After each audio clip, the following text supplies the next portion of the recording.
I, 35F, recently found out that our maid, Maria, 28F, has been stealing money from my husband Daniel's, 37M, wallet. This discovery has turned our lives upside down and led to a series of events that I never could have imagined. Daniel and I have been married for 8 years. We met in college. I was studying business administration, and he was pursuing engineering. We hit it off immediately, bonding over our shared love for old movies and hiking. After graduation, we both landed good jobs in the city and decided to get married. The first few years of our marriage were great. We were both focused on our careers, working hard to establish ourselves. Daniel quickly climbed the corporate ladder at his engineering firm, while I made a name for myself in marketing. As our careers took off, we decided to buy a house in the suburbs, a beautiful 2-story home with a big backyard, perfect for the family we hoped to start someday. However, as we got busier with work, maintaining the house became a challenge. We were both working long hours, often coming home exhausted. The housework started piling up, and it became a source of stress for both of us. That's when we decided to hire a maid. We put out an ad and interviewed several candidates. Maria stood out from the rest. She was young, energetic, and seemed genuinely excited about the job. She told us she had moved to the city from a small town, hoping to save money for college. Her story touched us, and we felt good about giving her this opportunity. For the first year and a half, everything seemed perfect. Maria was efficient and thorough in her work. She would come 3 times a week, and the house was always spotless when we got home. She was also great company, always ready with a funny story or a kind word. We started inviting her to stay for dinner occasionally, and she became almost like family. About 6 months ago, things started to change subtly. Daniel began mentioning that he seemed to be misplacing money. At first, it was small amounts, $10 or $20 here and there. We didn't think much of it, assuming he was just being forgetful or spending more than he realized. But as time went on, the amounts got larger, and it happened more frequently. Daniel would say things like, "I could have sworn I had a $50 bill in my wallet, or didn't I have more cash yesterday?" I suggested he start keeping better track of his spending, thinking maybe he was just underestimating how much he was using. Then, about a month ago, Daniel withdrew $300 from the ATM to pay for some car repairs. He put the money in his wallet, intending to pay the mechanic the next day. But when he went to pay, over $100 was missing. That's when we realized something was seriously wrong. We started discussing who could be taking the money. The only person who had regular access to our house besides us was Maria. But we didn't want to accuse her without proof. She had been so good to us, and the thought of her stealing seemed unbelievable. I decided to pay closer attention. I started keeping track of how much cash Daniel had in his wallet before and after Maria's visits. To my shock, I noticed that small amounts were consistently missing after she left. Still, I didn't want to jump to conclusions. I remembered a story my mom had told me about falsely accusing a coworker of theft, only to find out later that she had been mistaken. The incident had created a lot of unnecessary drama and ruined a good working relationship. I didn't want to make the same mistake. So, I came up with a plan. I bought a small hidden camera and set it up in our bedroom, where Daniel usually leaves his wallet. I felt guilty about this. It seemed like a violation of Maria's privacy. But I needed to know the truth. The next day, I watched the footage with a heavy heart. There it was, clear as day, Maria entering our room, opening Daniel's wallet, and pocketing some cash. I watched it several times, hoping I was somehow misinterpreting what I was seeing. But there was no mistaking it. I was devastated. We had trusted Maria, treated her well, even considered her part of our family. And this is how she repaid us. I felt betrayed and angry, but also sad. I wondered what could have driven her to do this. Was she in some kind of trouble? Why didn't she come to us if she needed help? I debated whether to confront her directly or tell Daniel first. Eventually, I decided to talk to Daniel. This affected him directly, and I felt he had a right to know before we decided how to handle it. When I showed him the video that evening, Daniel was just as shocked and hurt as I was. He had always liked Maria and had defended her when I first suggested she might be the one taking the money. Seeing the proof left him feeling betrayed and angry. We spent hours discussing what to do. Part of us wanted to call the police immediately. But we also remembered Maria's dreams of going to college and how she had talked about supporting her family back home. We wondered if there was a way to handle this without completely ruining her life.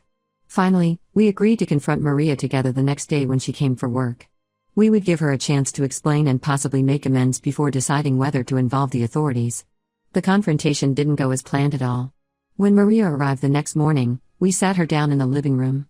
I could tell by her face that she knew something was wrong. Daniel started by asking her if there was anything she wanted to tell us. She looked confused and said no. Then, we showed her the video. I expected her to break down, apologize, maybe offer an explanation. Instead, her whole demeanor changed. She became defensive and aggressive, yelling at us for spying on her and invading her privacy. But what happened next shocked us even more. Maria turned to Daniel and said, "You know why I took that money? Because your wife here has been cheating on you." I couldn't believe what I was hearing. I had absolutely no idea where this accusation was coming from. Daniel looked at me, his face a mix of confusion and doubt. Before I could even process what was happening, Maria continued, "I've seen her sneaking around, making secret phone calls, and meeting with some guy at a cafe. I was just taking what I deserved for keeping quiet about it." I was stunned. I vehemently denied the accusation, telling Daniel it was completely false. I explained that I had no idea what Maria was talking about, and that she was clearly making this up to deflect from her own wrongdoing. The situation quickly spiraled out of control. Maria kept insisting she had proof, while I desperately tried to convince Daniel that she was lying. Daniel, caught in the middle, didn't know what to believe. Eventually, Daniel asked Maria to leave, saying we needed time to discuss this privately. As she left, she shouted, "You'll see. I'm telling the truth." Once she was gone, I broke down crying. I couldn't believe that our trust in Maria had not only led to her stealing from us but also potentially damaging our marriage. I tried to explain to Daniel that there was absolutely no truth to Maria's claims, that I had never cheated on him and never would. Daniel said he wanted to believe me, but Maria's accusation had planted a seed of doubt. He asked if there was any reason Maria might think I was cheating, had I been acting differently lately, or spending more time away from home. I thought hard about this. The only thing I could think of was that I had been meeting my sister, Sarah, at a cafe recently to help her plan her wedding. Sarah had wanted to keep the wedding a surprise from her boyfriend until she had everything planned out, so I had been a bit secretive about these meetings. I explained this to Daniel, offering to call Sarah right then and there to confirm. Daniel said he believed me, but I could still see a hint of doubt in his eyes. We spent the rest of the evening talking, with me reassuring Daniel of my love and fidelity, and him trying to process everything that had happened. We agreed that we needed to figure out how to handle the situation with Maria, but for now, we were both emotionally exhausted. As I lay in bed that night, unable to sleep, I couldn't help but wonder, how did our simple discovery of a theft turn into this mess? How could Maria, someone we had trusted and welcomed into our home, do this to us? And most importantly, how are Daniel and I going to get through this and come out stronger on the other side? I'm writing this post because I need advice. How do we handle Maria?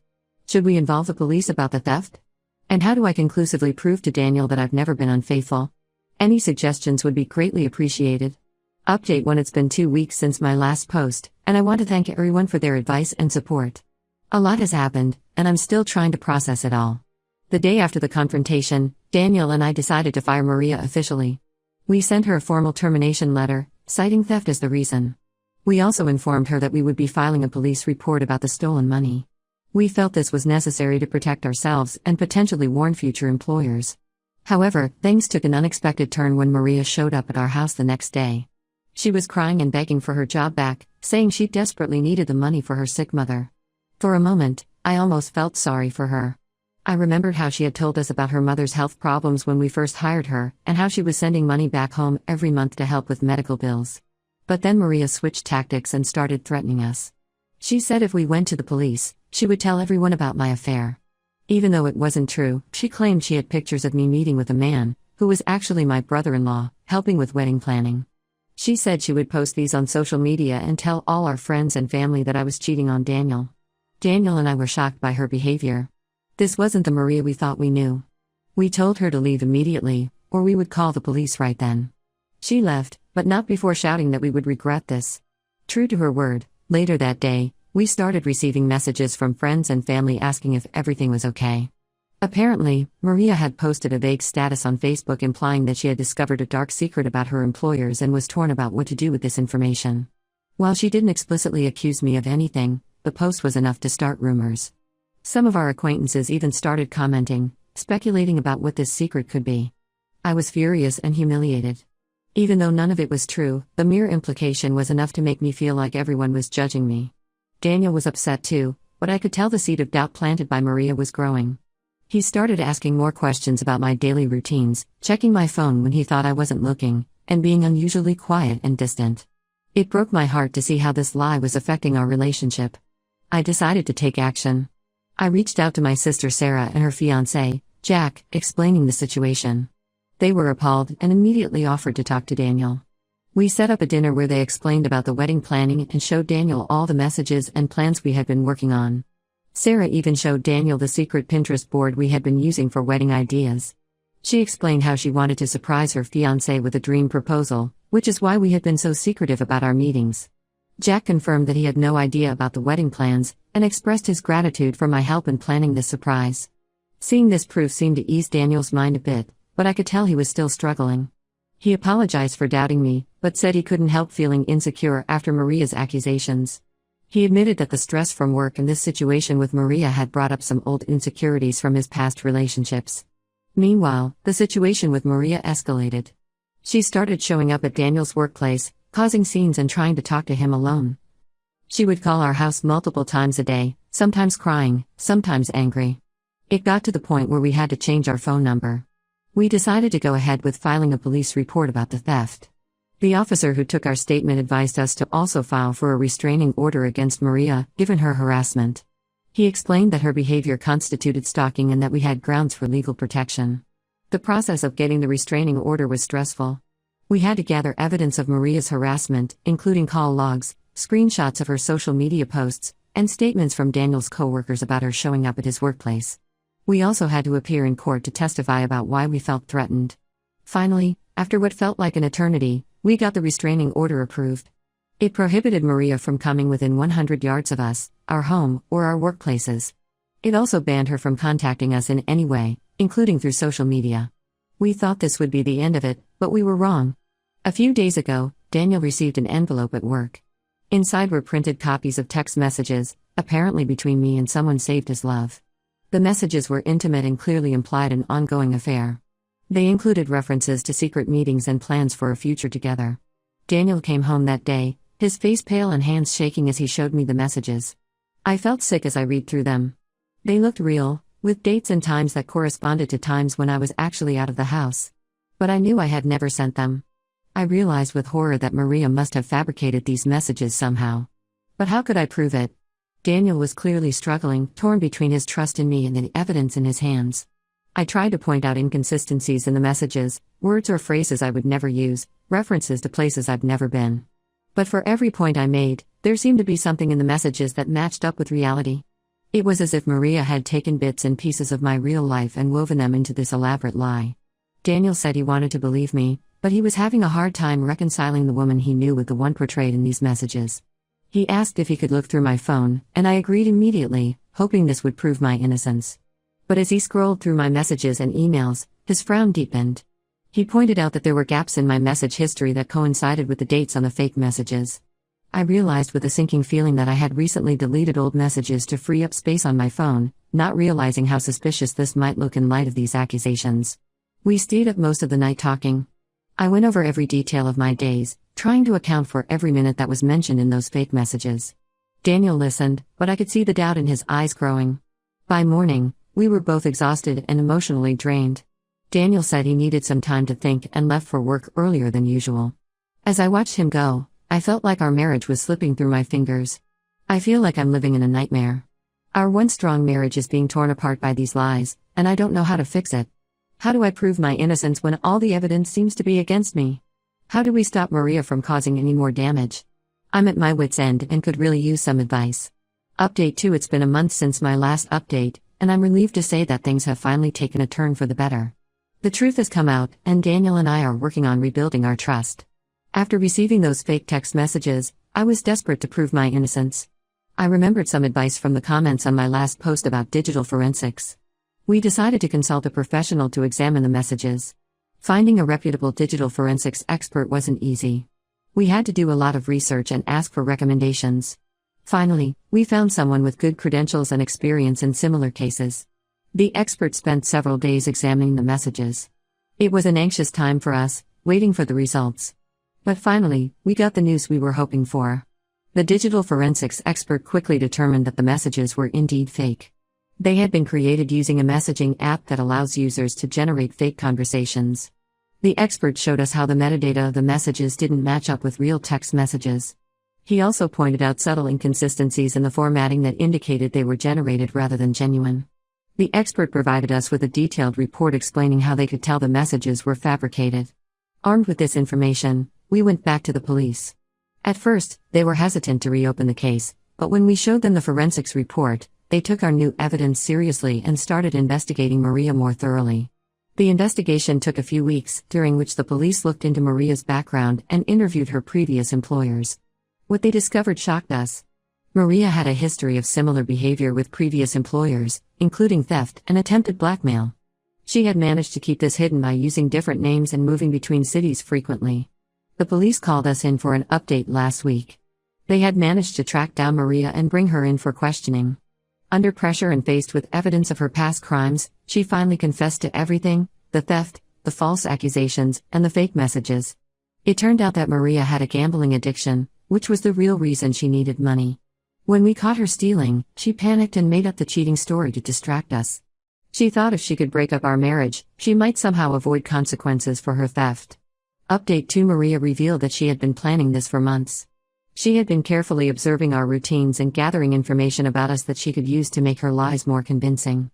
The details she included in the fake messages, like the names of cafes I frequented or events I had attended, were all things she had overheard or seen while working in our house.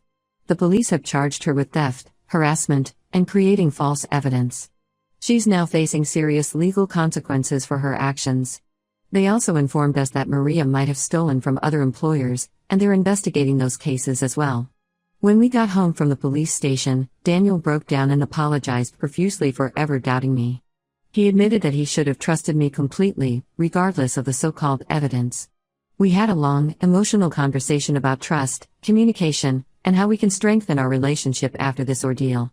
Daniel confessed that his doubts stemmed partly from insecurities rooted in a past relationship where he had been cheated on. He realized that he had never fully dealt with that trauma, and it made him vulnerable to Maria's manipulation. He's agreed to seek individual therapy to work through these issues. We've decided to start couples therapy as well to work through the impact this situation has had on our marriage. While I'm hurt that Daniel doubted me, I understand how convincing Maria's lies were, and I'm committed to working through this with him. The support from our friends and family has been overwhelming. Once we explained the whole situation, everyone rallied around us. My sister Sarah and her now husband Jack were particularly supportive, helping us clear up any remaining doubts among our social circle. They've been inviting us over for dinner regularly, providing a safe space for us to relax and remember what normal life feels like. We're also taking steps to protect ourselves in the future. We've installed a proper security system in our house, complete with cameras and an alarm system. We're being much more careful about who we trust with access to our home and personal information.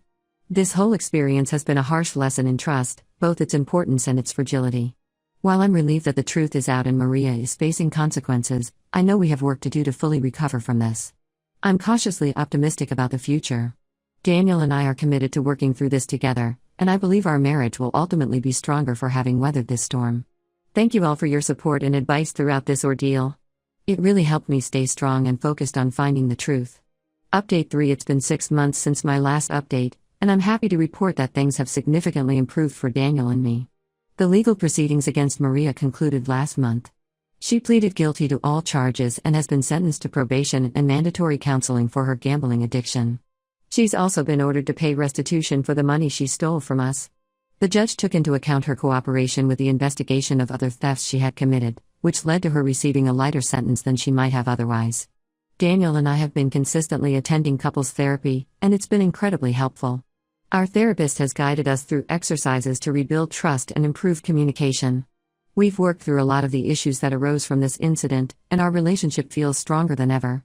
One of the most significant changes we've made is implementing a full transparency policy in our relationship.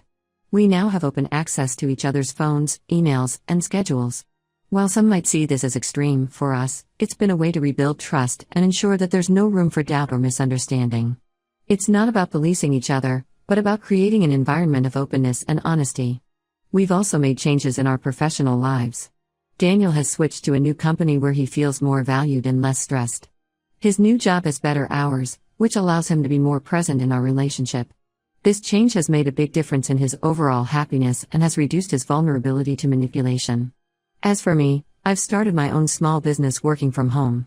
This decision was partly influenced by our experience with Maria. We're both more comfortable now without having strangers in our home regularly.